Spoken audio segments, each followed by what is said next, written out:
Caramba, que amém fraco, agora que eu percebi. Espera aí, Vandré, deixa eu falar com todo mundo agora. Pô, eu falo de um amém fraco, tu faz um amém egoísta, só você. Segura aí um pouquinho. A paz do Senhor para todos, irmão.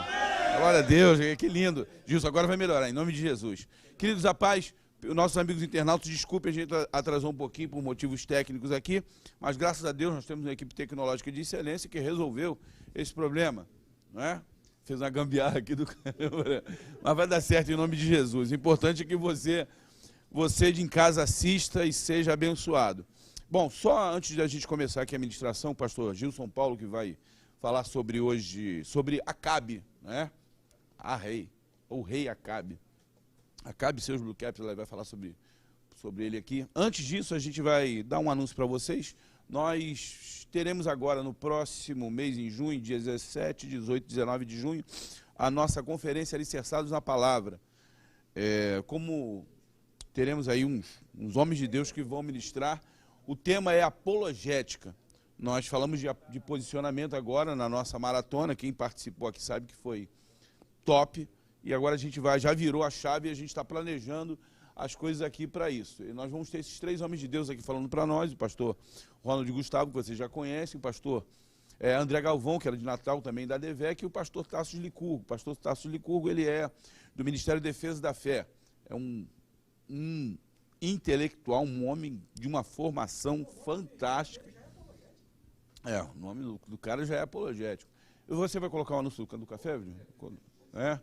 Ele é... Bom, vai aparecer aqui o currículo do bacana aqui. Ele só é PhD em apologética cristã nos Estados Unidos, se eu não me engano, Oral Roberts, pela faculdade Oral Roberts. Em Sociologia Jurídica pela Universidade Federal da Paraíba, doutor em Educação, Matemática e Lógica pela Universidade Federal do Rio Grande do Norte, mestre em Artes e Filosofia Analítica pela Universidade de Sussex, da Grã-Bretanha, né, na Inglaterra. Caramba, é muita coisa para falar do cara, não. O cara é cabeção nível hard mesmo. E é as palestras, as coisas... E é diretor do IFAM, né, do Instituto de Patrimônio Histórico e Artístico Nacional. Um cara de uma formação... E as palestras dele são extremamente assim, envolventes, de nível.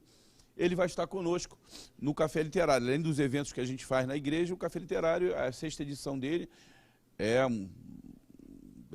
nós estamos voltando lá à Casa de Festas, a Festmel, que é uma casa de festas muito, mas muito top, um café assim, bacana. Depois a gente vai falar sobre as inscrições.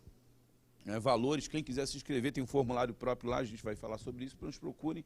Mas, antes, logo depois da conferência, dia 29 de junho, a gente vai estar falando na nossa live do NPC sobre esse tema aqui. O NPC, o Núcleo de Estudos de Política e Conservadorismo. Estamos vendendo esse livro aqui, praticamente a preço de custo. Esse livro custa hoje 27 alguma coisa na Amazon, né, Vani? R$25. Quem quiser, porque a live sempre ela tem um livro que baseia o assunto que a gente vai conversar. Então, nesse próximo mês vai ser sobre esse manual de sobrevivência do conservador no século XXI. Livro interessantíssimo. Quem quiser adquirir depois, a Natasha vai estar ali. Natasha estava aqui, sumiu, mas daqui a pouco no final ela vai estar conosco aqui. Bom, gente, sem mais perda de tempo, queria que vocês recebessem com muita alegria, com muito amor no coração, nosso... Compensar, obrigado, Gilson, falei isso para compensar o atraso, nosso pastor Gilson Paulo. Gilson. Cadê o teu microfone? Tem um microfone para você? O Dani já te deu? É esse mesmo aqui? Cadê o outro? Não tem não?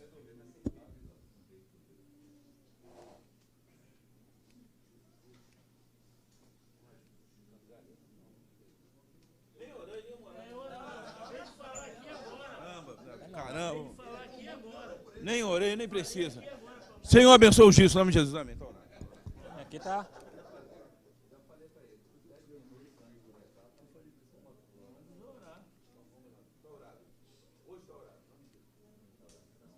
Ó, vem aqui. Alex. Para baixo.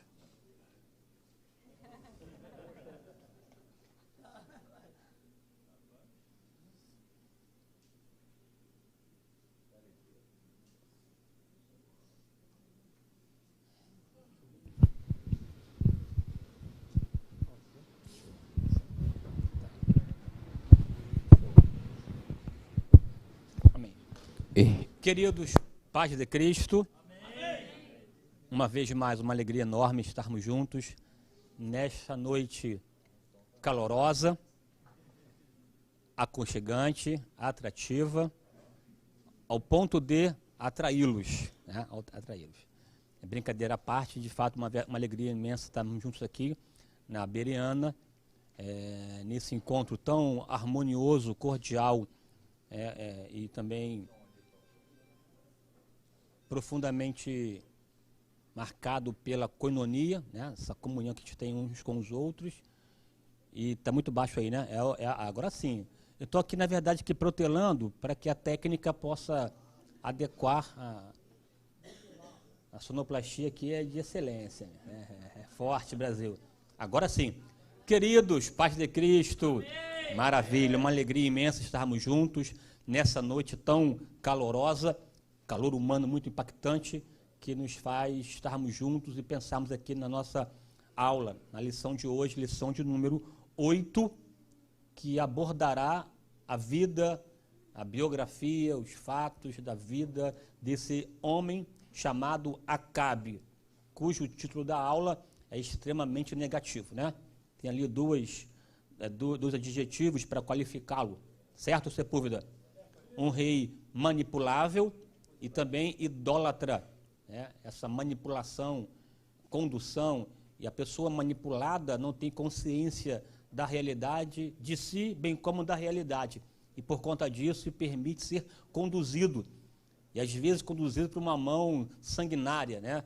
Quando essa mão que conduz é uma mão favorável, é uma mão, né? Uma mão favorável, não tem outra aqui nessa cacofonia, é inevitável, né? Então, uma mão favorável conduz para a parte verdejante. Quando esse mamão não é bom, aí é um problema. É o caso aqui de Acabe, porque a mão que o conduzia, uma mão que gostava de derramar sangue, portanto, uma mão sanguinária. Certo?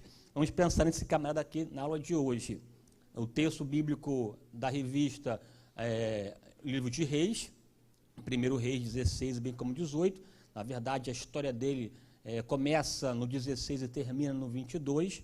Todavia, uns pontos foram levantados sobre a vida dele, e a ideia de tudo, após a nossa análise, é exatamente aplicar tudo no que diz respeito à nossa vida cotidiana. O texto de ouro, aí está, nos profetas de Samaria, bem vi eu loucura, profetizaram da parte de Baal e fizeram errar o meu povo Israel. Então perceba que no texto áureo já existe uma delimitação, um espaço no qual a história se desenvolve, se enredo, se dá na geografia da parte norte. E a palavrinha aqui, Samaria, é uma palavra temática, é uma metonímia, na verdade, né?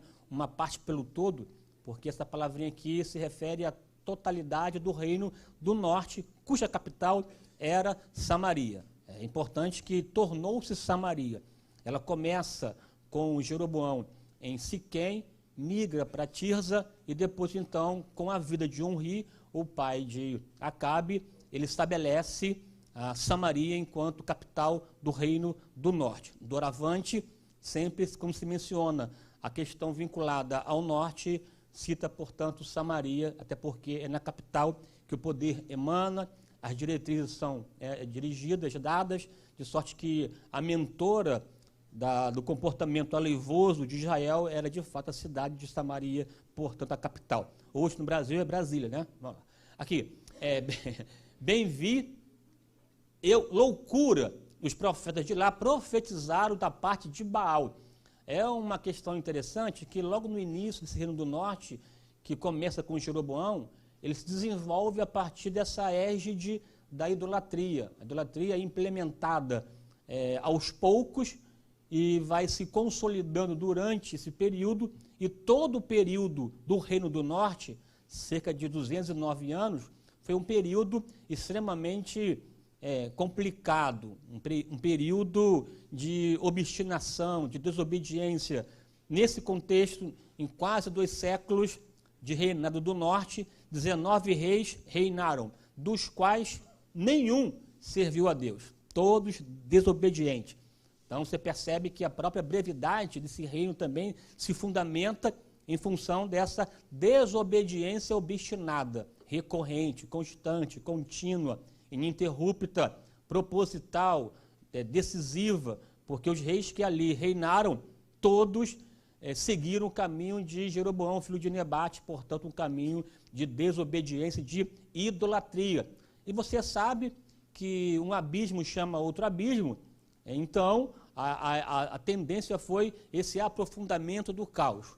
E quando Deus, inclusive, chega para poder julgar o Reino do Norte, você tem alguns profetas marcantes nesse contexto final, né, do Reino do Norte, por exemplo, o profeta tanto Oséias, bem como o profeta Amós. Amós é uma figura importante de uma voz de juízo, e o texto bíblico de Amós é impactante. Ele começa a sua profecia dizendo-nos que Deus, como leão rugindo, levanta do trono. Imagina aqui Deus como leão rugindo para julgar Israel.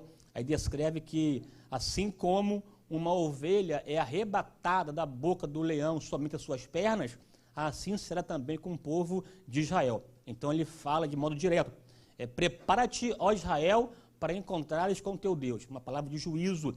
Deus é amor, mas também é justiça. Esse comportamento de idolatria e de apostasia, de ignorância em relação a Deus, culminou nessa questão ligada à própria o cativeiro da Síria, que invadiu com toda a crueldade pertinente desse povo assírio retratado na cidade de Nínive. Portanto, os profetas, que deveriam ser uma referência de verdade, os de lá profetizaram de modo insano, marcado pela insanidade, pela insensatez e pela loucura.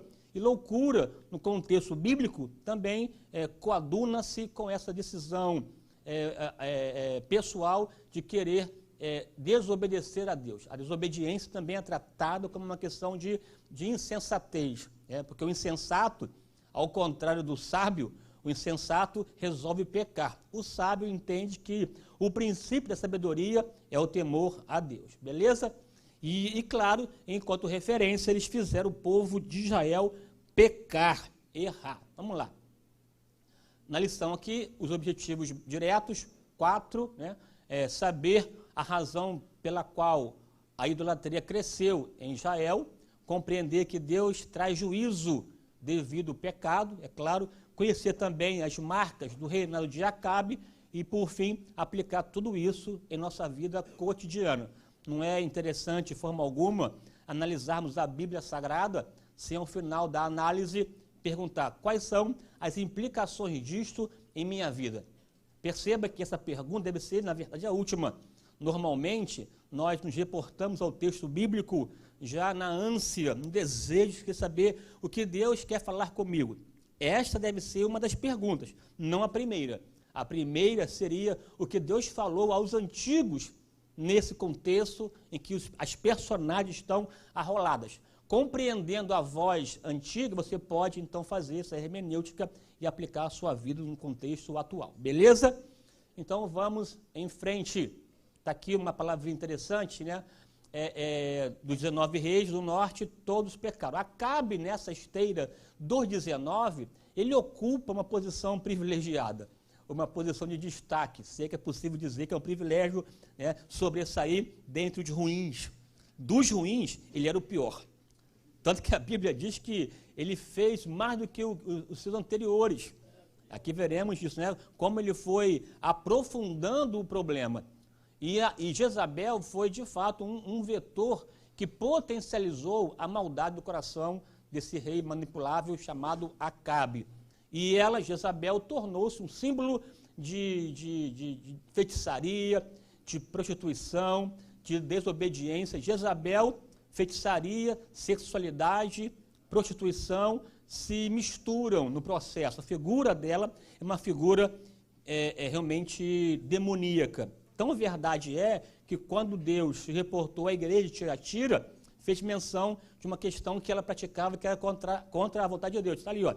Por isso, não devemos tolerar os princípios de Jezabel, mas tenho contra ti o tolerares que Jezabel, mulher que se diz profetiza, ensine e engane os meus servos para que se prostituam e comam dos sacrifícios da idolatria. Olha, interessante, eu aqui marquei, né, a palavrinha ali, o verbo tolerar, um verbo muito presente nos dias de hoje, né? Tolerar, tolerância, intolerância, e aí você entende o que é tolerar. Tolerar é aquela disposição do coração da pessoa em aceitar aquilo que ela não gosta. Em tese é isso, ela não aceita, não concorda, mas tolera, ela suporta, ela deixa permanecer, deixa ser e fazer, mesmo sendo algo contrário à sua vontade ou ao seu conceito. Então, a tolerância é um princípio de negação que concorda, ou uma concórdia negativa, porque quem tolera não concorda plenamente, mas aceita. Aí vale uma reflexão, até que ponto tolerar é positivo ou negativo? O que devo tolerar? A tolerância, ela é ilimitada ou a tolerância tem seus limites também? Será que o intolerante, o tolerante tolera tudo? Ou aqueles que levantam a bandeira da tolerância são aqueles que nos aprovam e suportam nossa fé, nossa voz? Hoje a gente percebe que há no discurso do tolerante uma forte manifestação da intolerância. A bem da verdade, biblicamente, eu e você não podemos de forma alguma tolerar tudo, porque tudo tem um limite. Para nós, na verdade, essa moral ou a moralidade, ela se fundamenta a partir de uma visão realista e não relativista. Quando você compreende a verdade ou moral, ela pode ser analisada a partir de 3 visões. Uma visão cética, no ceticismo a verdade não existe, não é possível alcançar. E como não se pode alcançar a verdade, a pessoa não se preocupa com ela, se preocupa com o discurso. Daí nós temos a figura emblemática do sofista. O sofista não se preocupa se está certo ou não, ele quer convencer. E se preocupa com a força da argumentação, da estrutura, da retórica, e não do conteúdo, porque ele parte da premissa que verdade é inatingível, não é possível conhecer. Se não é possível conhecer, pode falar o que quiser, mesmo que seja algo contraditório. Já o relativista, ele entende a verdade não como unívoca, como única, como exclusiva. Na verdade, o relativista entende a verdade como algo plural e não unívoco, ou seja, existem várias verdades, cada uma na sua expressão local ou temporal. Mas para nós, a verdade se fundamenta a partir da realidade. E a realidade se identifica a partir da sua essencialidade, da sua própria essência. É ou não é, ser ou não ser, eis a questão. Não é uma questão de você não ser capaz de retratar, atestar, ajuizar o que você vê, percebe, analisa a partir de referências concretas. Jesus era, nesse contexto, um realista, e não um ceticista, ou um pouco um relativista. Nessa esteira aqui, né, de uma postura realista, o tolerar tem limite. Deus não tolera tudo. Deus não suporta pecado. Deus não suporta incredulidade, Deus não suporta traição, tem coisas que Deus aborrece, Deus fica inclusive irado. Essa ira de Deus, um Deus irado, significa em termos teológicos a manifestação concreta da santidade judicial de Deus. Deus aplicando a sua justiça mediante a sua formação de santidade que não comunga, não compactua e tampouco socializa com o pecado. Isso é importante ter essa visão em relação a Deus. E essa ideia de um Deus que julga, de um Deus que aplica a justiça, é recorrente na Bíblia. Tanto em Amós, aqui citei para vocês o caso dele se levantando do trono enquanto um leão que ruge, mas também no livro de Sofonias, é textual, Deus passa pelos montes da terra, e ao caminhar pelos montes da terra, os montes derretem diante da sua presença, porque a sua santidade, além de fomegar, faz o monte derreter, de sorte onde Deus está, tem que ser santo. Você pode dizer amém por isso? Essa é um prisma que você precisa ter quando você se relaciona com Deus. Deus elogiou aqui, né, a partir do anjo da igreja, N elementos positivos de Tiatira. Porém, tenho contra ti que toleras não é que comunga, não é que pratica, é o simples fato de tolerar. É diferente. Tem coisas, meu amigo e minha amiga, que você não pode tolerar. Tem que se posicionar, né? Dizer assim. Vamos lá, aqui avançando porque somente começamos. Em relação aqui a essa figura de Acabe, vou acabar aqui no horário, com certeza, né? Pois não. Duas.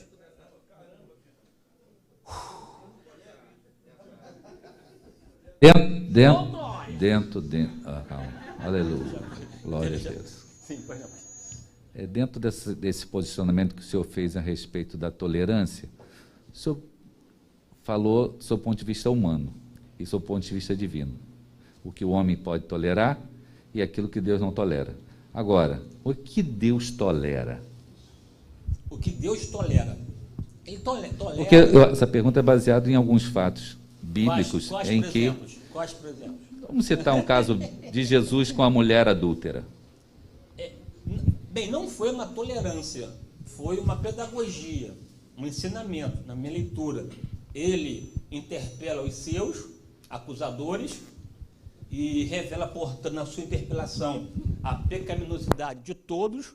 Portanto, o juizar destes é um juizar extremamente flácido, insustentável, de uma moralidade que não acompanha a misericórdia e, portanto, a restauração.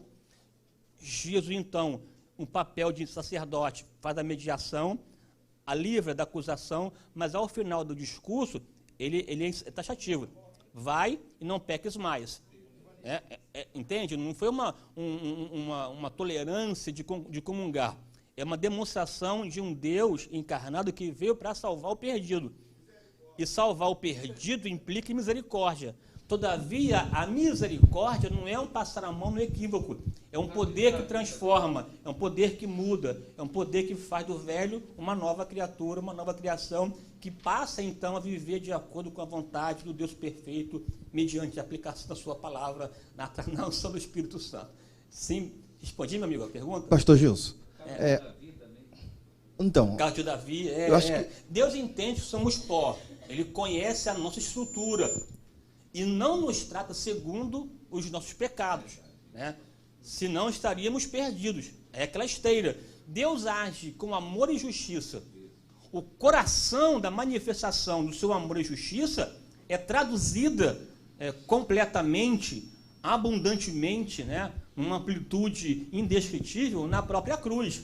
Na cruz vemos a sua justiça aplicada, na qual Jesus leva sobre si as nossas transgressões.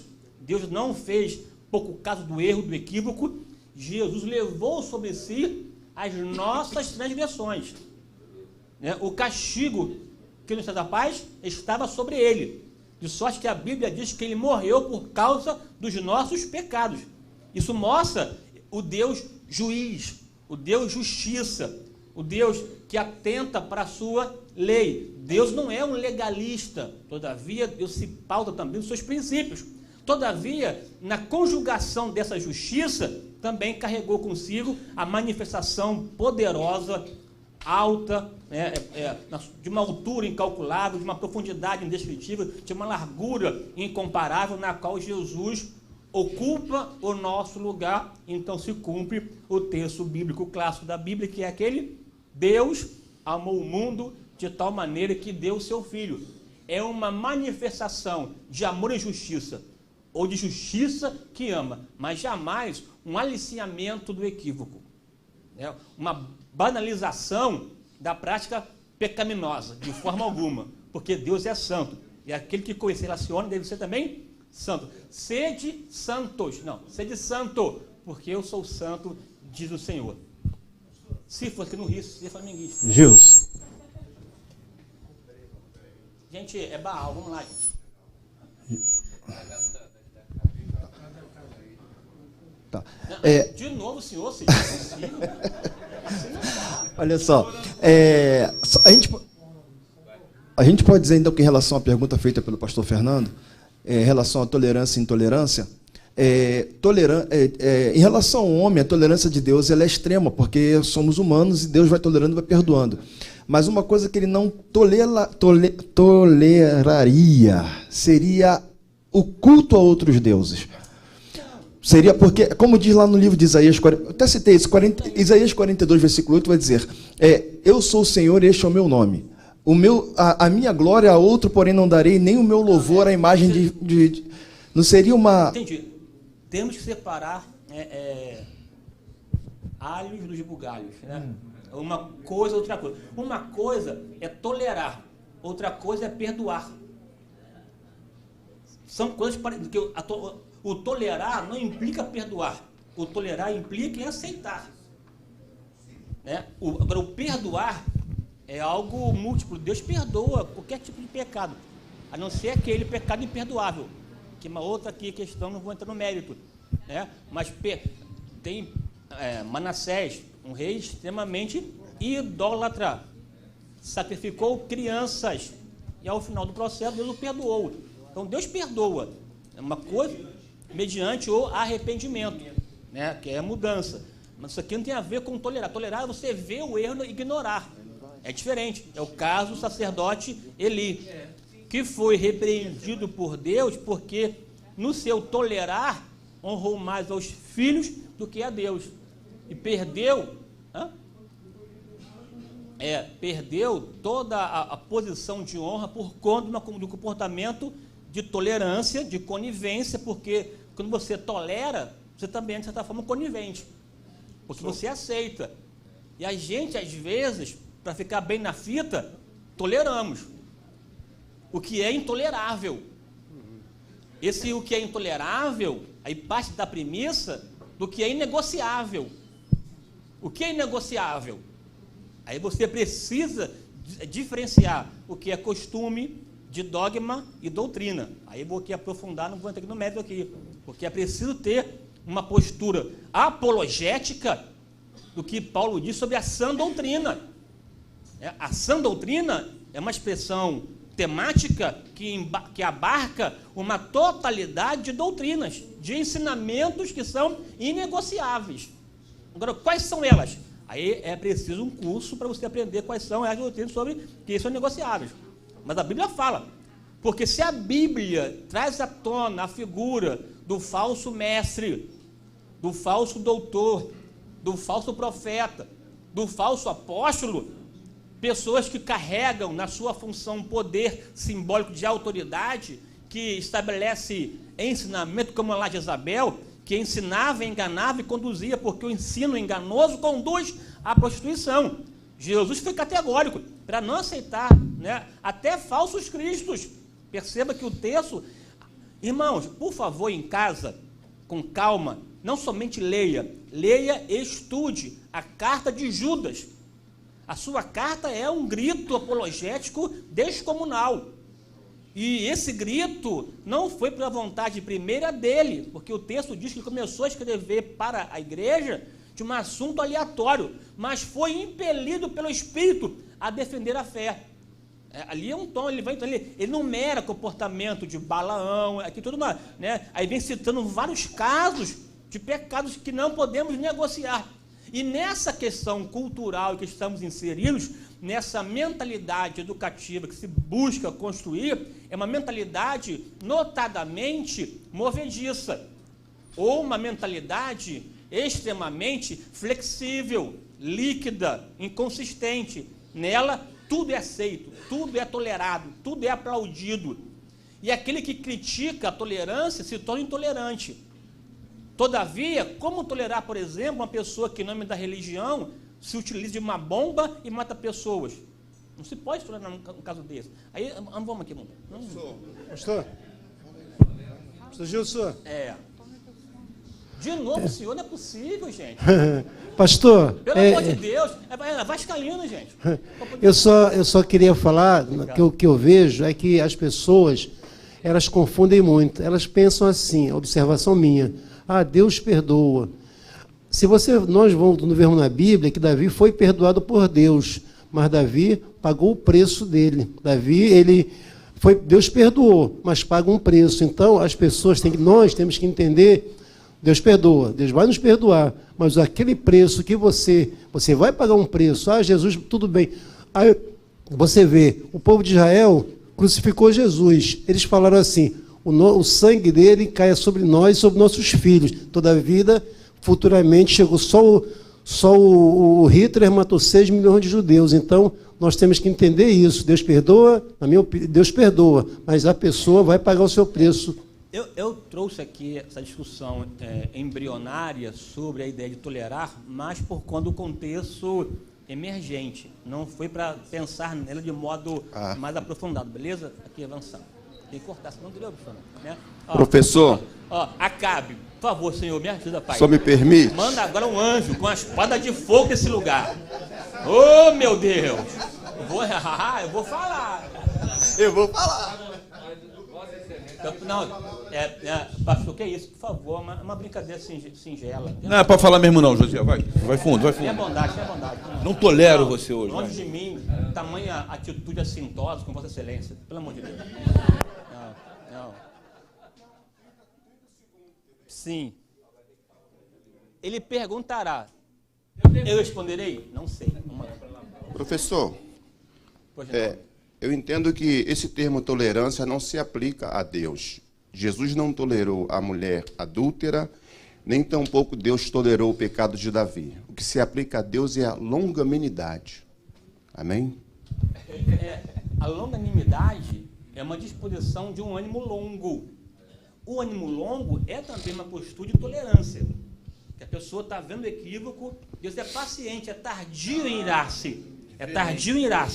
Mas durante o período da sua longanimidade, Deus repreende, chama atenção. Não é um silenciar de uma prática equivocada, diferente. Entende? É uma linha tênue do processo. Uma coisa é o tolerar de uma aceitação. Não, é tipo assim, eu particularmente, todos nós que aqui estamos, não concordamos com tudo que ocorre aqui na Bereana, aqui nesse espaço. Todos nós, né? De alguma forma, há uma lacuna aqui que não se encaixa na sua forma de ser. De repente, um professor que tem uma dicção ruim, como a minha, de repente, não, esse professor aí é o pastor Gilson, realmente eu não vou ouvi-lo, porque ele não consegue falar as palavras certas. Não, assim, em Cristo digo a verdade, eu não minto. Ninguém aqui, né, é unânime, não existe isso. Aí, enfim, né, a estrutura e tal, enfim. Time? Não, assim, um exemplo. Ainda bem que a Bereana não é a minha cara. Porque se fosse a minha cara, só caberia a mim mesmo, entende isso? É sério, gente. Isso é sério. Se aqui fosse como eu quero, só teria eu nesse lugar. Se a igreja fosse como você gostaria que fosse, só caberia você na igreja. Você é forte, né? Entende essa questão? Né? Assim, aí, porque tem elementos que são negociáveis, gente. A vida é uma prática recorrente da negociação. A política, na sua pureza da palavra, é essa arte da negociação. E você negocia em casa, na igreja, no trabalho. A negociação é necessária para a convivência. Agora, negocia-se o que é acessório, não o que é essencial. Agora, o que é essencial? Aí não vou entrar aqui no mérito agora, por favor. Entendeu? Amém, gente? Jesus da glória. Pelo amor de Deus. Depois de um tempo, né, ficando bobo, né, ficando gracinha e tal. Enfim, né, Acabe, semelhante ao pai. Na verdade, ele foi foi semelhante, não foi igual, né? Porque ele ultrapassou o pai de modo demasiado. E a descrição textual nos remete a essa construção contínua de um comportamento que declina, que desce, que aprofunda-se. Olha só, fez o que era mal, pecou mais que todos que vieram antes dele, andou nos caminhos de Jeroboão, serviu a Baal, encurvou-se diante dele. Perceberam aqui essa descrição categórica de um declínio? Levantou um altar a Baal, aí foi o fim da picada. Edificou uma casa a Baal em Samaria. O que era particular, privado, pessoal, de um culto idólatra, transformou-se numa postura, numa proposta estatal. ao edificar uma casa, um templo em Samaria, na capital, era sinalizando, doravante, o culto aqui exclusivo tem que ser a Baal. Qualquer outro culto tem que ser rechaçado.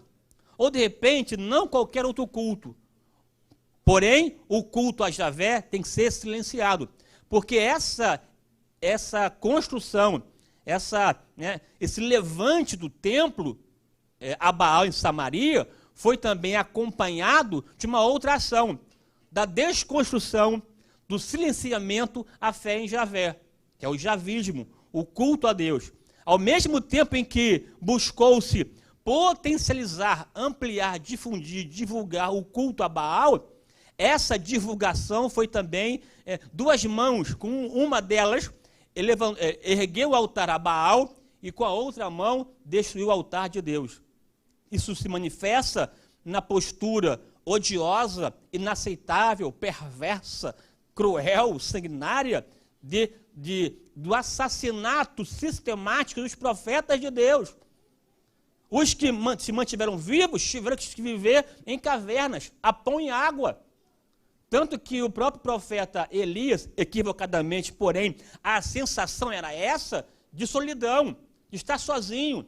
Todos morreram, porque os que estavam e que não se prostraram, 7.000, conforme diz a Bíblia, agiam de modo até às vezes, na visão do profeta Elias, silencioso, na surdina. Mas Deus estava aquilatando cada um no seu tempo, na sua esfera, na sua capacidade de intervenção e de influência. Tem aqueles que estão na mídia, outros de modo mais invisível, porém atuando. Mas, a bem da verdade, o ambiente no qual Elias viveu e interagiu foi um ambiente extremamente hostil à sua fé, à sua crença. E essa hostilidade não estava acontecendo na Babilônia, mas sim na sua terra, na sua casa, em Israel. Entende isso? Entre os seus já estava impregnado uma visão odiosa contra o Deus que ele servia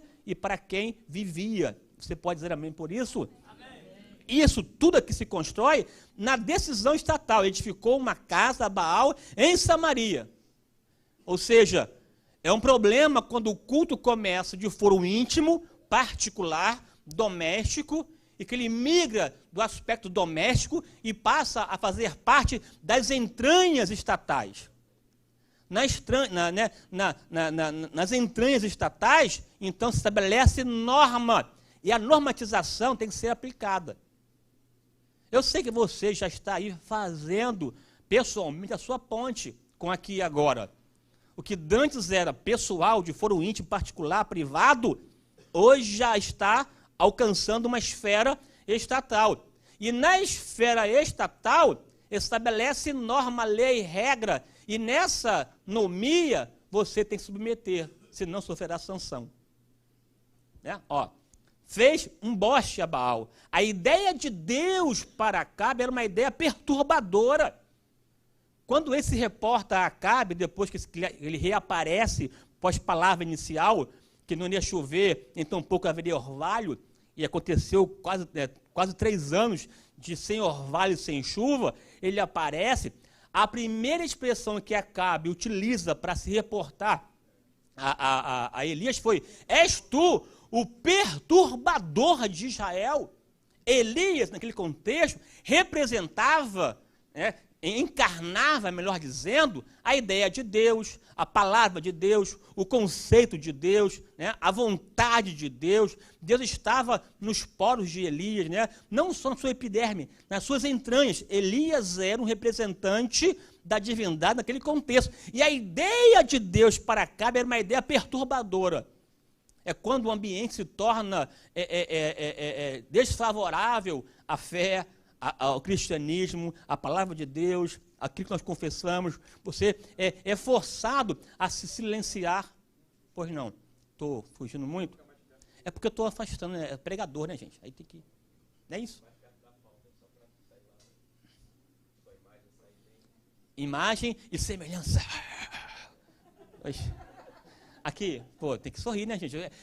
Esse espírito ronaldiano que permeia aqui nossa bereana, que nos leva a fazer esse papel. Patati patatá, né? Então, gente, patati patatá, vamos lá. Brincadeira não. Ó, como se fosse pouco, né, tia? Mas casou com essa megera, com essa mulher megera, né? Não uma mulher megera, uma megera mulher. Ih, agora pegou, né? Ou uma mulher megera, ou uma megera mulher. Mulher megera, porque o foco está na megera, não na mulher, não é isso? Ela é uma mulher, Jezabel, vou te contar, gente. Também, né, filha de Etbaal. Uma péssima referência, né? Ô diabo é isso, né? Etbaal, gente. Quem era esse Etbaal? Uma pessoa que reinava em Sidom, portanto, na Fenícia. E ele, segundo os historiadores, né, Flávio Josefa, né, ele dizia que Etbaal assumiu o trono matando o seu antecessor.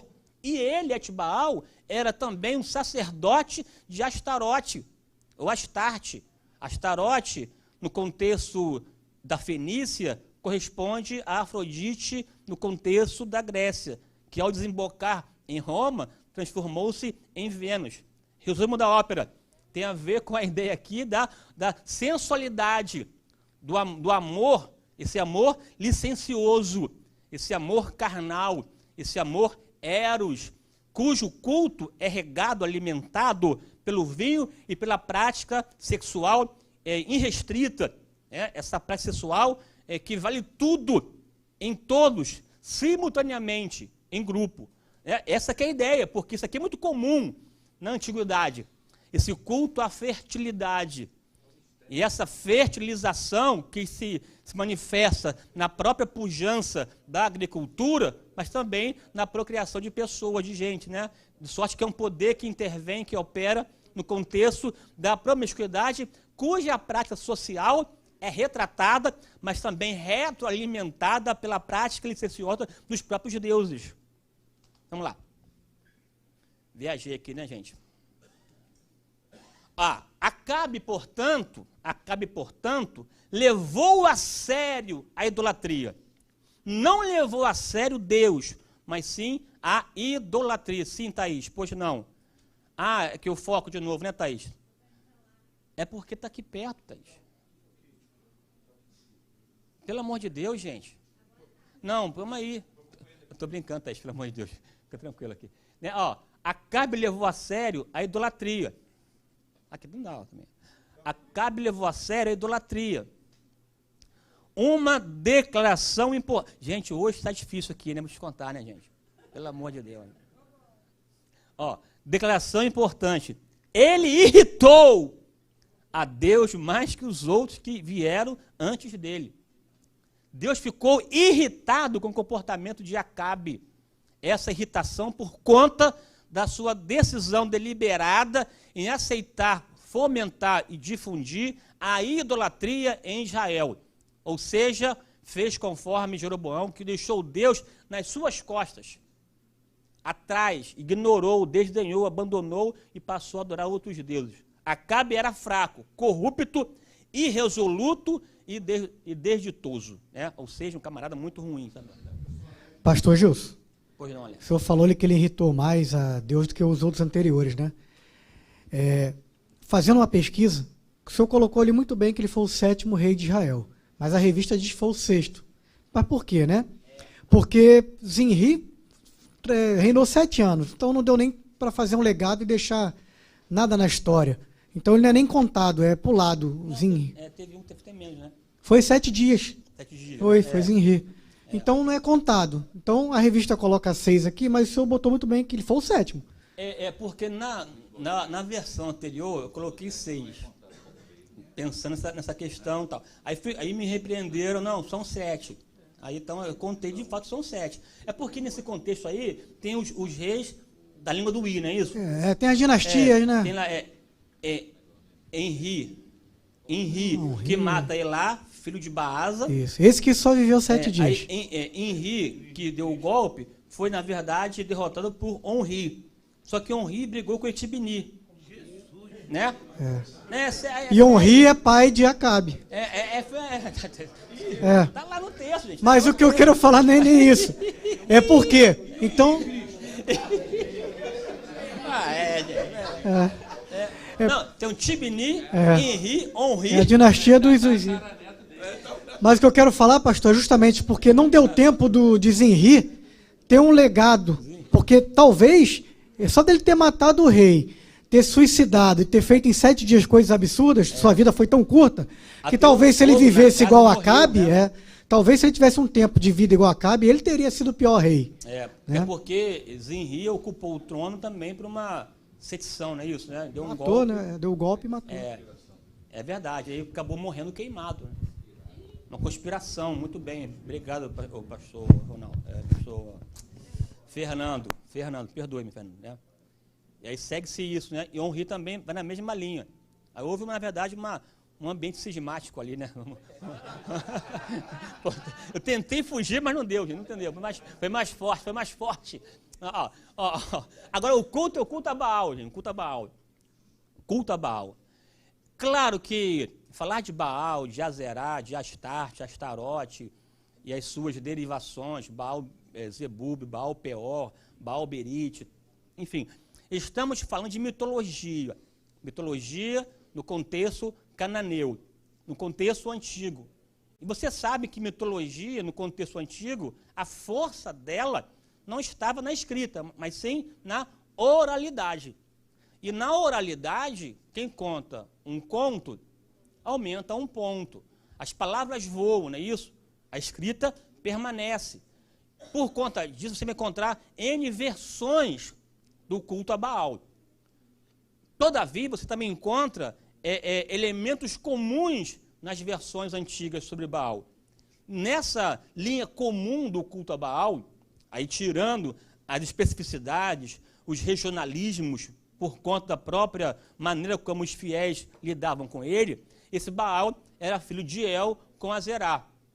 El, portanto, o pai de Baal. Todavia, Baal, na concepção religiosa da mitologia cananeia, ele oculpa, supera o poder do pai e acaba tendo uma postura de soberania, né?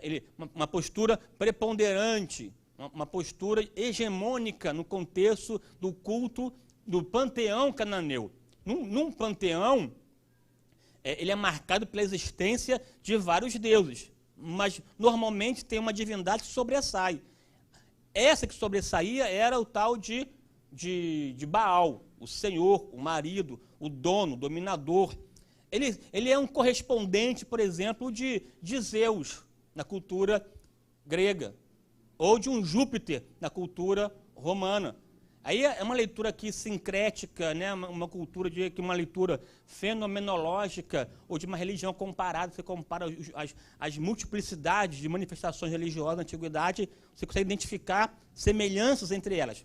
No contexto aqui cananeu, esse Baal era a divindade, para alguns, do sol, mas mais forçadamente da tempestade.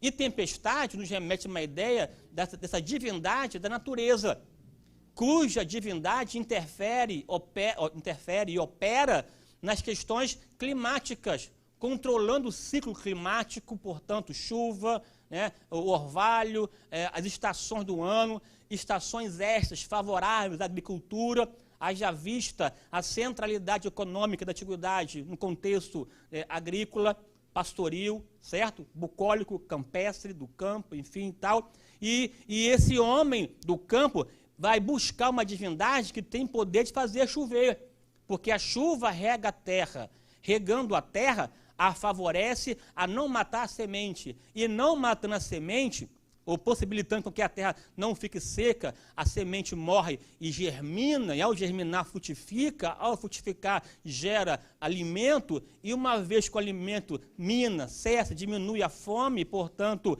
tem a ver com a subsistência, a permanência. É que uma ideia recorrente, estou aqui voando na maionese, mas essa relação com esses deuses são deuses que intervêm no meio. Não é à toa que Elias entra no cenário e afirma de modo peremptório, de modo assertivo, com convicção, com força, segundo a minha palavra, não haverá chuva e nem orvalho. É algo assim extremamente desafiador. Esse culto a Baal, entronizado, implementado, difundido, hegemônico, dominante, o profeta vem, não vale de nada. Quem manda é o Senhor, porque a chuva quem faz é Deus. Deus é o Criador, mas também é o sustentador da criação. E segundo a minha palavra, diante do Deus que eu estou, não haverá orvalho e tampouco chuva. E durante 3 anos e meio não choveu. Rapaz, é forte, né? Aí foram buscar Baal para poder fazer chover. Agora, além disso, eles explicavam que a chuva, que a fome, a seca que se desdobrava na fome, acontecia porque, de alguma forma, Baal estava aprisionado no mundo dos mortos. Ou havia morrido, ou estava preso. E a sua ressurreição trazia vida. A sua ressurreição acontecia quando? Quando a sua mãe, Azerá, o libertava do mundo, né, dos mortos, ou lhe ressuscitava. E ao ressuscitar, esse Baal copulava com Astarte. E nessa cúpula ocorria a fertilização do solo e das pessoas. Então, quanto mais copulava, mais fértil era a colheita. Aí tem a ver com essas implicações do culto a Baal, tem a ver com a liturgia licenciosa e uma moral promíscua. Muito comum na antiguidade. Não era algo assim, o culto ao falo, claro, quando se fala em fertilidade, se remete também à genitália ou aos órgãos sexuais dele ou dela, muito comum, porque são símbolos de fertilidade, de vida, de continuidade, de perpetuação. Isso era motivo de culto. Imagina agora uma sociedade cujo objeto de culto centrado nos órgãos reprodutores. A prática, a maneira de viver, a libertinagem que marcava, porque se a divindade tem essa prática, eu então, mero mortal, posso fazer sem culpa, sem acusação, livre, leve e solto. E põe solto nisso. É sério. É uma relação com a religiosidade cujo objetivo maior não é um contato com a divindade, é uma legitimização da minha prática perniciosa. Tanto que o conceito de liberdade nesse cenário aqui é o faz tudo, porque tudo pode, tudo é aceito, tudo é válido. O que vale é a sua vontade pessoal, porque na verdade o que vale, o que importa é ser feliz, não é? Olha que bonito, né? É lindo, né? Ser feliz, sem amarras, sem grilhões, né? Sem corrente, sem esses ditames obscurantistas que sufocam a alma, que aprisiona a liberdade criativa do indivíduo. É uma religião que se estabelece com opressão. Deus é amor, meu irmão. Deus é amor. Ele te ama. Aí o povo ri, né? O povo sorri, né? Aí tem uns que choram. Isso, não importa. Esse Deus, ele abarca, ele é plural. Voltando aqui Ele é universal. Eu e você fazemos distinções, separações, mas Jesus não. Ele abraçou a prostituta, conversava com o samaritano, almoçava com o publicano. Os párias da vida estavam com Jesus. Vamos buscar essa medicação, mano. Aí você fica assim, ó. Aí fica assim, né? Aí você fica assim. Aí fica assim, né? Não faz isso domingo não, que tu coloca a gente numa situação. É claro, eu sei, né? É claro, né? Domingo é formalização total. Entende? Não faz isso não, que ele vai... Ronaldo, quem botou... Não, aí até toliu agora, né? Cortou a fiação aí, né? Vamos lá. Eu tô aqui ensaiando, eu ensaio, pastor, eu ensaio. Pastor Gilson, talvez dessa gente, aqui é uma brincadeira aqui, claro, o ambiente nosso aqui, né? Só um minutinho, por favor. Só um minutinho. É um ambiente nosso, um ambiente sereno. Não dá mais não, já era, vai, já foi. Talvez aí é desse prognóstico aí que a gente vê essa questão da palavra intolerante, ela tomou um outro rumo, talvez por conta dessa própria teologia aí. A intolerância virou sinônimo de discriminação e não tem nada a ver. Opa, forte. Forte, é verdade. Não, esse discurso aqui que a gente vê nas nossas igrejas, não, nas igrejas por aí, né, assim, muitas igrejas, não é um discurso de igreja, é um discurso das religiões do momento. Entende? É um discurso das religiões, é um discurso da educação, é o discurso da aceitação da alteridade. E o que é alteridade? É o diferente. Aprender a aprender, aprender a conhecer, a ser, a fazer. São os pilares aí da educação no âmbito global. Rapaz, hoje eu estou inspirado. Hoje eu estou inspirado. Por isso, né? Verdade. Sou de história, sou até de pedagogia. Tô brincando, que é isso? Meu pedagogo do coração, que é isso? Eu sei, que é isso. Parabéns aos pedagogos do Brasil, que estão aí nos ouvindo, né? Olha só, vamos lá. Não, assim, perceberam aqui a relação da prática social legitimada com uma divindade que, ao mesmo tempo, legitima e fomenta a prática, portanto, é uma busca de uma divindade que se adequa ao meu querer, ao meu fazer. Aqui, Elias, no cenário Elias, era exatamente a negação dessa prática. Elias era a encarnação do não a essa prática licenciosa. E como é uma ideia de não, tem que eliminar.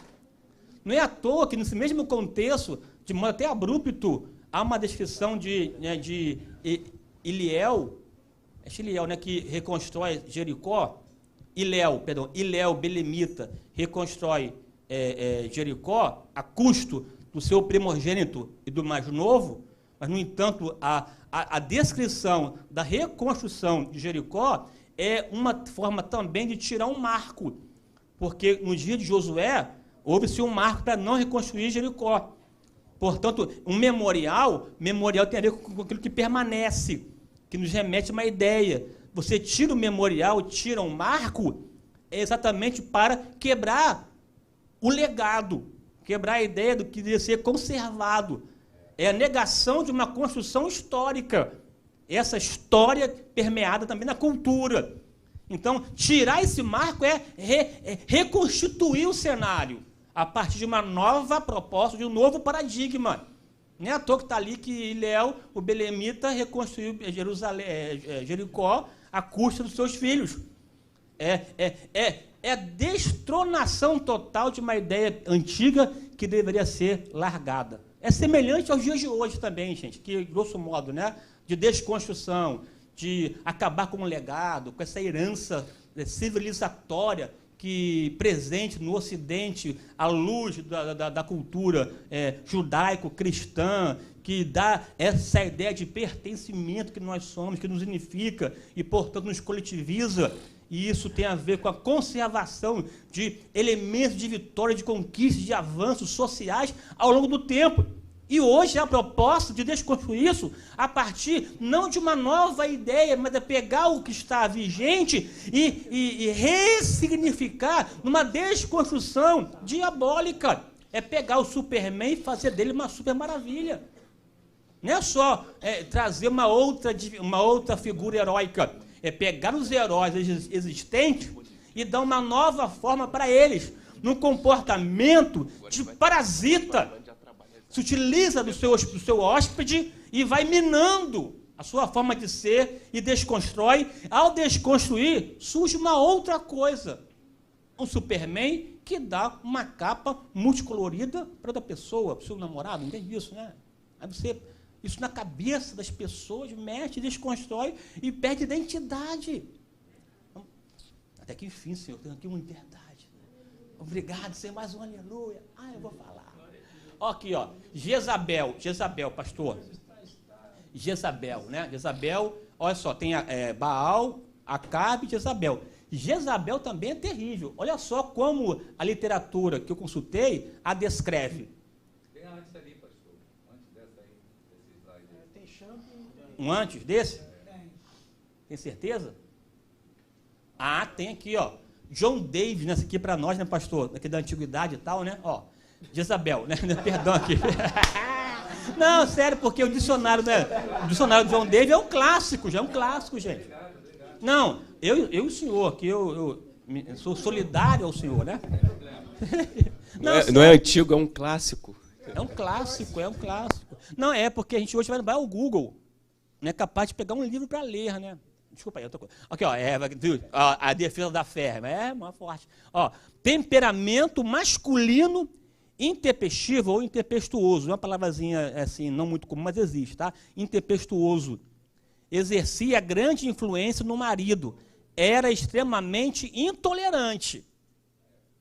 Ela, de fato, não tergiversava, irresoluta, focada, e o foco dela é matar a profeta do Senhor. Ó, temperamento masculino, porque ela é dominante. É uma semi-alfa, uma fêmea-alfa, era a verdadeira virago, né? Virago. Vamos lá, aqui, ó, Champlin, né? Mulher enérgica, porém ímpia e pagã. Jezabel, pois mostrava-se devota e patriota, defendendo os costumes e o culto da sua nação. Essa intolerante era radical na implementação daquilo que ela acreditava. Determinada. Pastor Gilson, agora é interessante, ela foi implantada no reino justamente para destruir o javismo. Porque os circunvizinhos adoravam todos esses deuses aí e queriam implementar a religião como política do Estado. É porque a ordem inicial era de fato, né, exterminar. Mas no início ela não era assim, era porque ela viu a fraqueza de Acabe, um garoto, num episódio... Você, assim, um menino. Claro que aqui, né, tem a leitura aí do comportamento conjugal, né? Conjugal, assim, como você não ocupa o seu espaço... O episódio do vinhedo de Nabote, que ele se escondeu no quarto para chorar. Aí ela aproveitou, então ele é um garoto, eu vou aproveitar. E começou a mandar nele. Mas se bem que nesse caso do Nabote já era uma fase já bem posterior, né? Porque o tempo todo a Bíblia diz que ela incitava Acabe, uma palavra conduzia. Ela possuía um caráter dominante na relação conjugal. Ela é, de fato, um símbolo inequívoco do movimento feminista. Ela é, né? Jezabel e feminismo está aí. Quem deseja idealizar o feminismo é só aprender com Jezabel. Jezabel, de fato, é aquela livre, é o símbolo da prostituição. Pega uma feminista clássica e vê se ela tem uma vida moral regrada. Tem até cabelo aqui no sovaco. Segundo o historiador Luiz Sepúlveda. Sério, porque ela é a senhora do seu corpo. Meu corpo, minhas regras.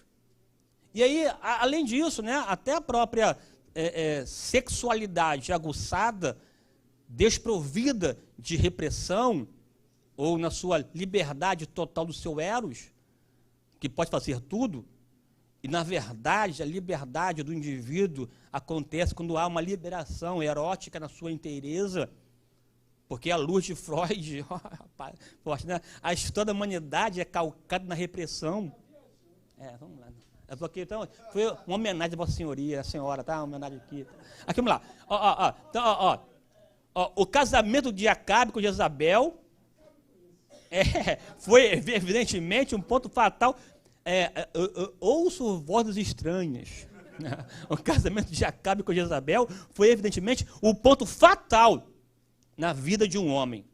Acabe foi moralmente fraco. Nota, os cães comeram suas carnes no mesmo lugar em que lamberam o sangue de Nabote. Conforme a palavra de Elias. Você sabe que a história de Nabote, que o nosso nobre pedagogo trouxe a lume a história de Nabote, onde Acabe queria conquistar a vinha, no entanto, era uma herança, e de acordo com os preceitos levíticos, ele não deveria dar sua herança a quem quer que seja negociá-la, tinha a ver com usufruto, certo, Sepúlveda? Aqui, ó, transitando aqui em várias esferas. Aí ele acabou que foi atropelado, depois, é claro, dessa fragilidade de Acabe. Jezabel monta uma história, um enredo diabólico, literalmente mefistofélico, de uma égide de uma égide assim, eminentemente nicolaíta na sua expressão. Resumo da ópera. Nessa conspiração, Nabote é acusado levianamente e apedrejado. Só que a profecia, isso mexeu, foi o estopim do processo. Esse cenário, Elias entra em cena, inclusive Acabe o chama de inimigo, você me encontrou, e a palavra foi de sentença. Né? Você, os seus filhos homens, a sua descendência morrerão. Os da cidade, os cães lamberão o sangue. No campo, as aves comerão. Acabe a uma ideia de quebrantamento e tal. Deus então protela o juízo sobre a sua casa. Todavia, quando Acabe morre na guerra, os cães lamberam o seu sangue. E aqui, o sangue de Jezabel, quando Jeú entra no cenário exterminando a casa de Acabe, você depara com Jezabel, ela tentando, sei lá, de repente, seduzi-lo, porque, claro, se ela se embelezou, tem uma proposta de sedução. No entanto, ele é irresoluto, olha para os de cima, fecham com ele, a lançam, né, para baixo, morre, e a Bíblia diz que os cães de verdade comem Jezabel, dilaceram o seu corpo. Quando Jeú resolveu sepultá-la, não tinha mais. Meu irmão, a palavra do Senhor é forte, amigo. Vamos lá, Jezabel, vamos acabar com você hoje, mulher. Seu temperamento insubmisso, impulsivo, arruinou sua família e a levou à morte horrenda, comida por cachorros. Pergunto, qual é a tua posição enquanto mulher? Não responda agora. Que tipo de exemplo você tem dado aos seus? Vamos lá. É forte, né, Brasil, né? É forte, Brasil. Não, sério, gente, é porque... É forte. É porque não é sobre Jezabel, é sobre Acabe. Então, vou dar uma aliviada, né? Rapaz. Nós falamos isso aqui brincando, mas o arraial evangélico está repleto de Jezabel.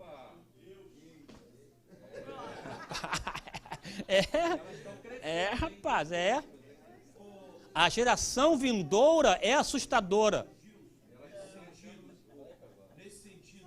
É sério, gente, não estou brincando, não.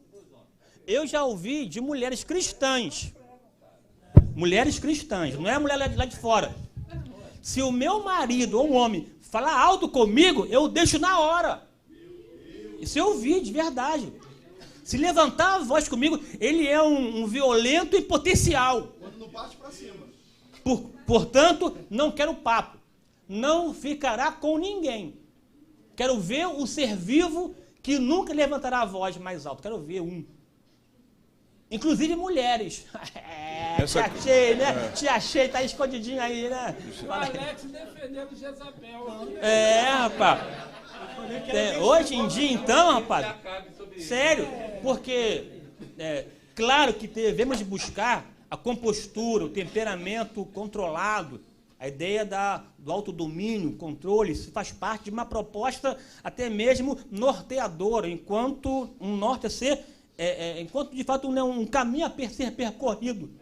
Todavia, nós somos, por conta da nossa contingência, transitáveis. Somos volúteis nesse processo. Então, se você for intolerante a isso, não vai ficar com ninguém. É claro, uma coisa é o limite da tolerância. Né? Não é uma pessoa... Não estou aqui tocando um assunto de agressão física, de chegar em situações inaceitáveis. Não é isso. Mas o desencontro faz parte da vida conjugal, gente. A minha esposa, às vezes, também fala mais alto comigo. Aí eu sou uma pessoa muito educada, aumento o tom da minha voz. Às vezes ela fala mais alto, às vezes você fala mais baixo. É verdade, assim vai, né? Se encontra, né? Um dia ela, outro também. Não, assim, claro que você vai aprendendo a conviver. A ideia da avaliação, do aprimoramento, da maturescência, da melhora. Vamos lá. Aqui tá. Ali a idolatria em Israel, fome por conta da seca, profetas assassinados, de Baal e Azerá comiam da mesa de Jezabel. Olha só, profetas de Baal comiam da mesa, sustentados, promovidos pelo Estado.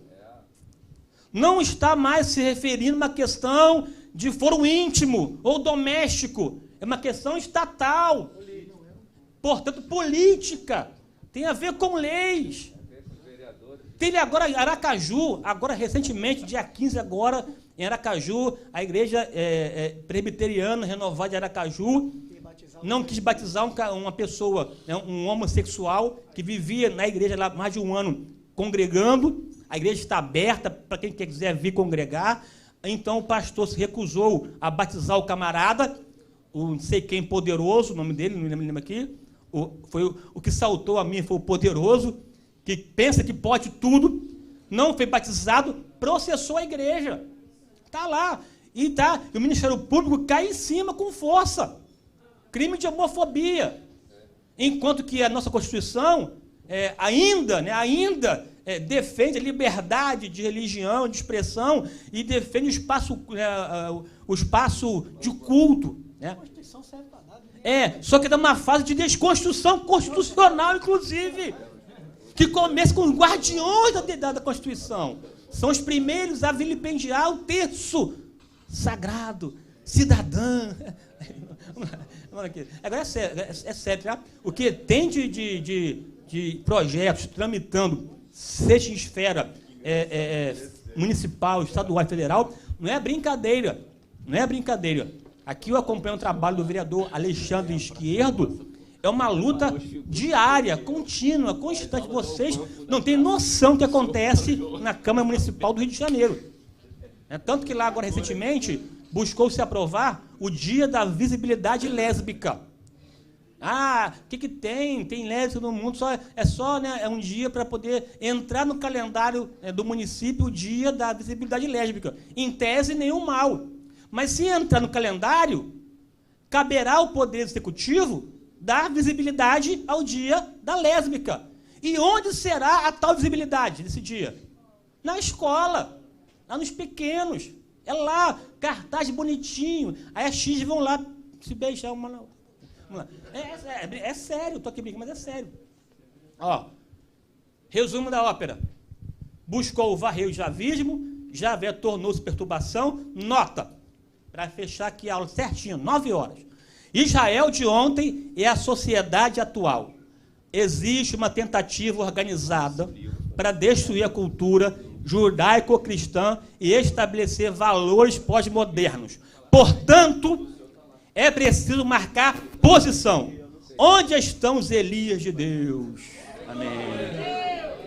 Descerá fogo do céu, e os seus profetas cairão diante do fogo santo do Senhor, e o nome do Senhor será glorificado. Todos dirão que só o Senhor é Deus. Deus te abençoe, até a próxima. Só ler aqui algumas mensagens dos nossos internautas aqui que acompanharam com muito interesse a sua ministração. Tem aqui umas coisas legais aqui. O Moisés Silva aqui disse, olha, o pastor Gil se incorporou. Mas ele mesmo colocou também aqui, o pastor Gilson é um excelente professor. Né? O Will Almeida, nossa querida aqui, nossa amiga aqui, minha madrinha, diz, estamos juntos desde aqui da Flórida. Deus abençoe. Né? Júlio César, paz do Senhor de plantão, mas participando e aprendendo dessa escola beriana, abençoada por Deus. Advec Realengo. E o outro aqui dizendo, cada aula aprendo mais, parabéns pela qualidade de cada professor. Deus abençoe também os nossos internautas, que não estavam acompanhando aqui. Gilson, maravilhoso, como sempre, né? A gente brinca com o pastor Gilson, hoje ele realmente estava com uma unção diferente, né? Estava divertido, estava, né? O hollywoodiano, shakespeariano, Ronaldo. Mas é sempre um prazer, ainda mais quando a gente vê essa faceta do Gilson aqui. O Gilson é um cara assim, às vezes tão circunspecto, tão sisudo assim, né? Que quando a gente vê ele brincando assim, ele solto assim, a gente fica preocupado, né? Fabiana, medicação aí, ó, justa aí, ó, tal, né? Mas maravilha. Só uma preocupação interessante, uma coisa que o pastor Gilson estava falando aqui, realmente a gente tem visto, de alguma maneira, esse espírito meio progressista entrar nas igrejas, né? Essa questão de intolerância e tal, de preconceito, discriminação. Você foi brilhante quando fala sobre esse negócio, né? Quando você, de alguma maneira, se opõe a alguma coisa que você não... um valor, alguma coisa que você não comunga, você é um intolerante. Mas quem é mais intolerante? Quem é mais intolerante? E outra coisa interessante é que a gente tem visto, né? Muitas igrejas já aderirem à coisa do não, Deus aceita você do jeito que você é. Não, Deus aceita do jeito que você é. Isso a gente tem que ter cuidado quando o Gilson fala sobre a questão de sofismo, alguma questão de... Deus não aceita a gente do jeito que a gente é, não, cara. Tanto que Ele mandou o Filho dele para mudar a vida da gente. Se Ele aceitasse a gente do jeito que Ele é, todo mundo continuava fazendo o que queria. É um negócio sério, mas sabe, a gente tem uma postura assim de, não. E quando você confronta a pessoa, a partir do momento que você diz, aceitamos você do jeito que é, aí o cara vem. Quando você o confronta, e diz, você tem que mudar. Não, mas por que eu tenho que mudar? Deus não aceita do jeito que eu sou? Exato, Alex, exato. Né? E se Deus aceitar, a irmã aqui falou um negócio interessante. Acho que foi a irmã, a Alessandra, ela está sempre participando aqui. Ela falou que a tolerância de Deus, ela vai até o momento do ajuste. Do ajuste. O pastor Fernando levantou ali em termos de provocação. Ali, Deus é tolerante? Não. Deus, ele é amor. Né? O pastor José foi fantástico, ele é longânimo, mas ele chega um momento que ele fala, chega, para. Provérbios 29 diz, aquele que muitas vezes repreendido endurece a cerviz, será quebrantado de repente, sem que haja cura. Aí a gente às vezes fica pensando, sério mesmo, ultimamente, até nós mesmos na igreja, falou o seguinte, fulano aprontou, fez coisa aí, pô, vem um desastre, por exemplo, um acidente automobilístico terrível. A gente, meu Deus, mas eu tenho certeza que no final da vida, ele se arrependeu e voltou. Às vezes não, mano. Às vezes não, a gente quer crer nisso. Mas eu vou dizer o seguinte, pelo que eu leio na Bíblia, não é bem assim não, Deus não é bobo. A Bíblia diz, Deus não se deixa escarnecer. E a Thaís, ele tá aí. Olha só, né? Gilson bateu forte, tô batendo também, né, mano? Pá de cal, Deus não se deixa escarnecer. Tudo que o homem semear, isso ele ceifará. O nego pensa que Deus é bom, sabe? Deus é bom. Não é não, mano. Não é não. Branco também, quando vacila, Deus passa também, não é? Eu vou dizer uma coisa para você, a minha tolerância com Sepúlveda, eu já... Deixa eu fechar aí, olha, Cid. Inclusive, essa semana, eu tive uma discussão com uma pessoa que ela disse o seguinte, todas as vezes que Deus permite o coma, é para tratar a pessoa, eu falei negativo. Não é. Que isso? Onde está isso? Aonde está isso? Onde não existe, né? Não, a pessoa entrou em nome de Deus. Pelo amor de Deus, que teologia doida é essa aí? Querido, só para fechar aqui, porque no começo a gente dá o tempo para o pastor Gilson para poder falar, então eu falei muito brevemente, mas eu queria de novo, né, anunciar aqui, talvez, pessoal, gente, não tem nada de querer ganhar dinheiro com isso não, pelo contrário, a gente está vendendo, né, Manuel, um valor até abaixo do que a gente comprou, mas a ideia é a gente fazer com que o maior número de pessoas participem dessas lives, participem dessas discussões. O NPC, no Núcleo de Estudo de Política e Conservadorismo, e outras iniciativas como o Parabellum, do pastor Gilson, a ideia é sempre a gente trazer assuntos que estejam sendo discutidos, que sejam...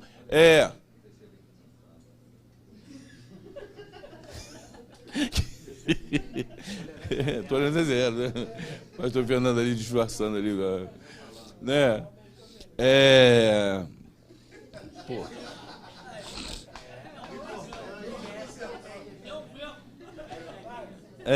Isso aí. Não, é porque estão me perturbando ali, falando perturbador de Israel, estão ali, eles ali no canto ali.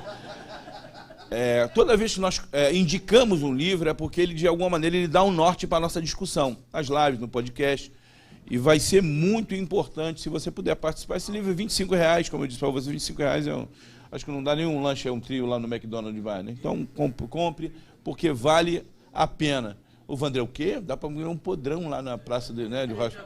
Na EPI da Penho, né? Tô vendo. Maravilha. Quem quiser, o Felipe tá ali, ó, para poder vender o livro ali. Né? E, queridos, o Divanei, pô, Divanei, caraca, Divanei, pô, Divanei, meu Deus do céu, Divanei, meu Deus, por isso que eu sou intolerante, mano. Jezabel falou, vai, Divanei, agora, corre. Jezabel mandando em Divanei. Ali. Nós agora, como eu disse, nós viramos a chave aí da maratona EBD. Teremos a nossa conferência alicerçados na palavra. A conferência ela ficou por 2 anos represada por conta da questão da pandemia, né? A última vez que nós fizemos foi em 2019, 2020, agora estamos voltando à edição de 2022. Gente, estamos preparando algumas coisas fantásticas para isso. A gente não pode descer um degrau da escada agora, né, Vânia? É só avançar, né? Então, estamos promovendo algumas coisas muito legais que vão acontecer durante a nossa conferência. Uma delas vai ser um podcast com o pastor Tássio Licurgo e com o pastor André Galvão sobre guerra cultural, sobre... o pastor William chegou a falar sobre o tema indústria cultural. Eles vão falar sobre guerra cultural. Uma das coisas que a gente sempre tem dito nas nossas lives, de vez em quando eu falo sobre isso. Todas essas investidas satânicas, todas essas coisas que vêm acontecendo para perturbar essa visibilidade que, por exemplo, um cara que protesta numa igreja, que leva, isso repercute no Brasil todo, isso é método, cara. Isso tem método. Isso é orquestrado, isso não é, sabe, uma igreja pequena, presbiteriana lá. Exato.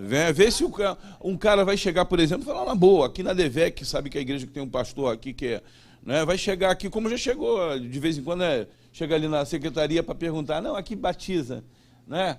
Batiza homossexual. Pergunta, aqui casa homossexual. Sabe que não. Mas vem para provocar. Mas aqui não vai encontrar muita guarida, não. Estou dizendo, puder, né? Amamos as pessoas, mas não toleramos as suas práticas. Nisso somos intolerantes. Maravilha. Então nós vamos ter aí um podcast sobre guerra cultural e outro evento que é maneiro pra caramba, é fantástico. 6ª edição, é o nosso café literário. Eu vou falar aqui, eu estou correndo aqui um vídeo. Hoje a gente abriu uma inscrição para ele aqui, já um monte de gente afluiu, que sabe que é um evento único, é um evento que não tem transmissão, todas as outras coisas da conferência serão transmitidas, exceto esse, é um momento único para a pessoa guardar ali a palavra do palestrante. O pastor Tássio Licurgo como eu disse, é um erudito, é um cara prateleira de cima mesmo, não é? Um intelectual, e é um cara, assim, agradabilíssimo falando, agradabilíssimo. Não é nem ninguém, assim, como é que a gente pode... pedante, nem ninguém, sabe, que ostenta. Não, vale a pena. A pessoa às vezes fala, você tem... se você quiser saber mais, valor, para se inscrever no café, tem uma inscrição, tem tudo direitinho, a gente passa a informação para você, né? Tá. Na Bereana a gente vai colocar. Se você ainda não está inscrito, se você... Na lista, né? Tem uma lista de... A lista de presença, a gente coloca você no grupo da Bereana e você fica sabendo as informações de tudo que a gente vai fazer nesse evento aí. Gente, quantos foram abençoados pela ministração do pastor? Grandemente abençoado. Aliás, eu vim comentando com o pastor Gilson um pouco antes de entrar aqui. Ele chegou a citar isso, mas não com a ênfase que a gente tinha falado. O pastor Gilson, há 4 anos, né, 4 anos, quando ele ministrou essa lição, eu entrei aqui e vim falando com ele. O pastor Gilson falou na época, o senhor falou uma coisa fantástica que eu guardei para mim. Quando você vê uma lição desse quilate, dessa envergadura, numa ministração tão abençoada como essa, você tem que tirar alguma coisa prática para a tua vida, alguma coisa. E a gente sempre ouve dizer, Elias era um fraco, Elias foi perseguido por uma mulher, né? Ele entrou em depressão, não foi uma mulher, não. Jezabel colocou o Estado, as forças do Estado contra ele. O negócio é muito sério. Imagina. Gente, é por isso que a gente tem que aplaudir, meu irmão, nosso presidente aí, que 2 anos, 4 anos apanhando de tudo quanto é lado. Todo dia, essa mídia mainstream, esse pessoal do demônio, os ativistas, tudo. Rapaz, é incrível. Você entra, por exemplo, num site lá como o UOL lá, num dia, 11 notícias, 11 contra o cara. Tudo, em todo momento. Bolsonaro pisou na grama, é contra a ecologia, né? Vai destruir a Amazônia, né? Tal. Bolsonaro comeu carne, tomou café, entrou na padaria, mergulhou sem máscara. Pô, caraca, é um negócio assim do nível que chega a duvidar da nossa inteligência, cara. Você fala, mas é isso mesmo que esse cara está dizendo? É isso mesmo? Então o negócio é sério. Então, oremos pelo nosso presidente, porque o negócio é sério. O pau quebra. Ó, a economia despiora. Despiora. Despiora. O negócio é... Homicídio diminui porque os assaltantes ficaram mais profissionais. Não, mais profissional. Não, agora não vou te matar. Não. O negócio é sério. O negócio, então é isso mesmo. Imprensa, órgãos de mídia. Cara, o negócio do demônio, mano. Oremos pelo nosso presidente. Pastor Fernando, por favor, faça uma oração aqui para Deus abençoe a vida do pastor Gilson, que domingo ele entre, né, para... Gilson, esse negócio de perguntar, meu irmão, fora o espetáculo performático que você fez aqui, meu irmão, que eu fiquei com medo aqui, né? Pastor Ciro do meu lado aí, Ronaldo, que isso? Que isso? O Ronaldo...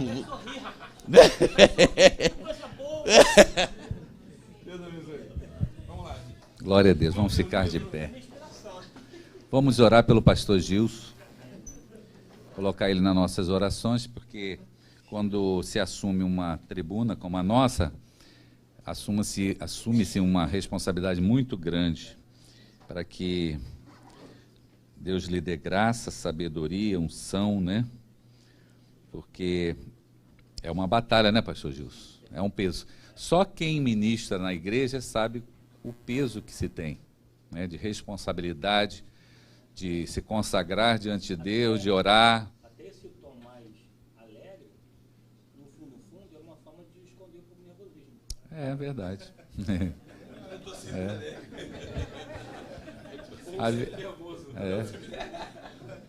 Vamos orar. Estenda suas mãos aqui em direção ao pastor Gilson.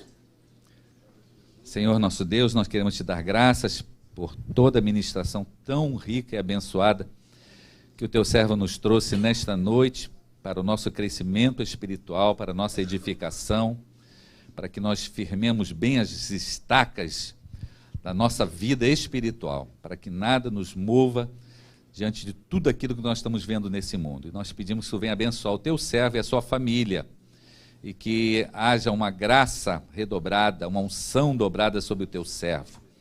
Ó Deus, que irá ministrar a tua palavra neste domingo. E a todos os teus filhos que aqui vieram na escola Bereana, os que não puderam vir, assistiram, ó Deus, pelas mídias. Pai querido, nós pedimos a tua bênção sobre cada um deles. Abençoa, Senhor, suas vidas.